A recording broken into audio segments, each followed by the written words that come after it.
We live in a wonderful world, and perhaps the greatest wonder of all is man himself. His body is a marvelous machine, precise and efficient.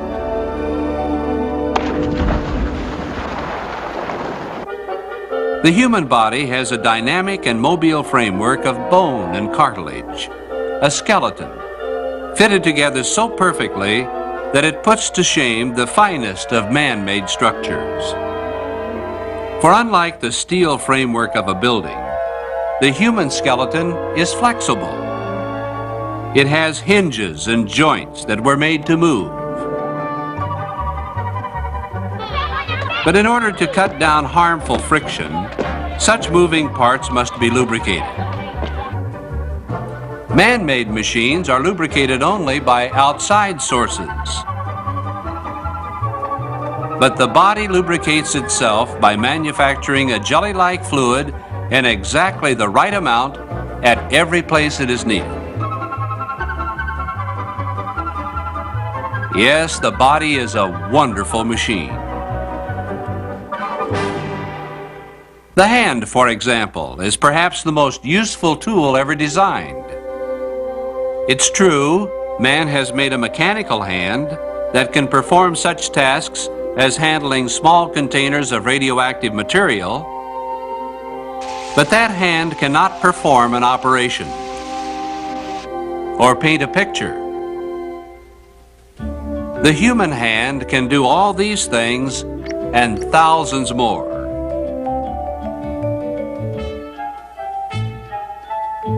There's no doubt that the human body needed a hand, just like this. But was the need alone enough to bring it into existence? The body has a chemical plant, far more intricate than any man has ever built. The body's chemical plant changes the food we eat into living tissue. It causes the growth of flesh and blood and bones and teeth. Why, it even repairs the body when parts are damaged by accident or disease. The food we eat is changed into power for work and play. As this fuel is burned in the body's living furnace, energy is set free to drive the body machine. This part of us, which is like a remarkable furnace, helps to keep us warm in winter.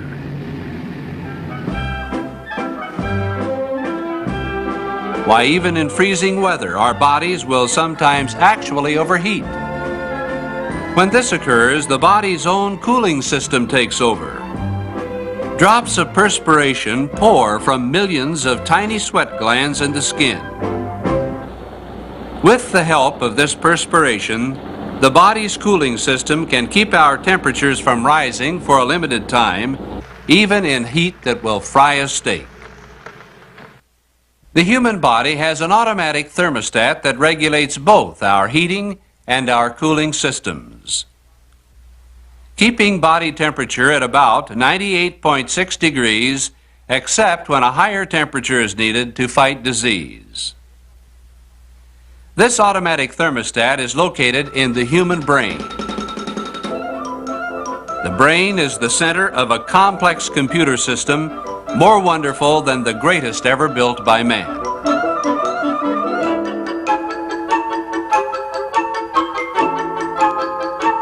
The body's computer system computes and sends throughout the body billions of bits of information. Information that controls our every action, right down to the flicker of an eyelid. In most computer systems, information is carried by wires and electronic parts. In the body, nerves are the wires that carry information back and forth from the brain. And in just one human brain, there's more wiring, more electrical circuitry than in all the computer systems of the world put together. Yes, it's a wonderful thing, this brain of ours. In fact, as you look this very moment, you're actually seeing with your brain. although, of course, the message is carried there from another marvelous structure, the human eye. Modern cameras operate on the same basic principle as our eyes. Like the eye, the camera has a lens that focuses the image that is coming in. If we focus the camera on an object and then change the distance between the camera and the object, the image blurs, and we must focus the lens again. This focusing has to be done by hand. But in your eye, the focusing is all done automatically. Strong muscles change the focus thousands of times every day, and we never even give it a thought. The opening in the front of the camera is called the iris. It opens and closes, controlling the amount of light that enters the camera. The camera's iris gets its name from the iris of our eye. The eye's iris operates automatically to adjust for different amounts of light. The less light, the wider the iris opens, and the more light, the smaller it becomes. Now, the pictures the eye gives us are not black and white. They're color pictures. And they're not stills, they're motion pictures. And they're not silent. They're sound pictures.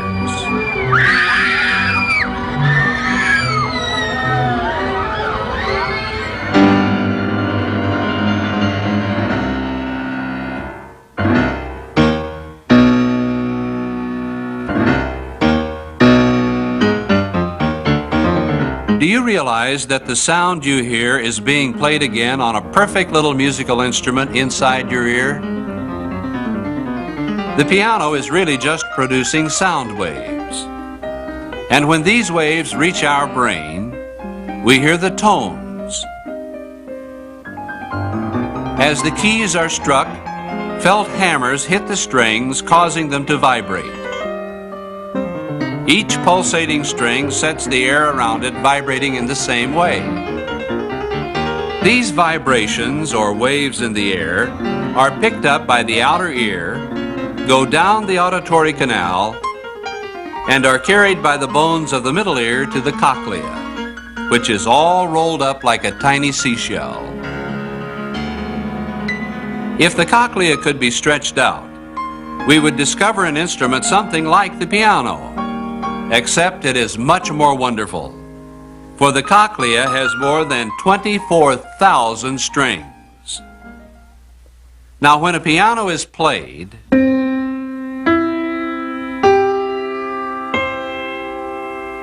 the cochlea sends signals along the nerves to the brain where we perceive it as sound.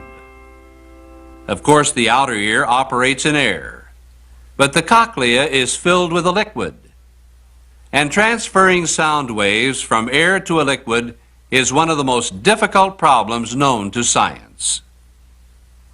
In the ear, this problem is beautifully solved by the precise design of the middle ear with its two diaphragms of just the right size and three connecting bones that provide the exact leverage needed.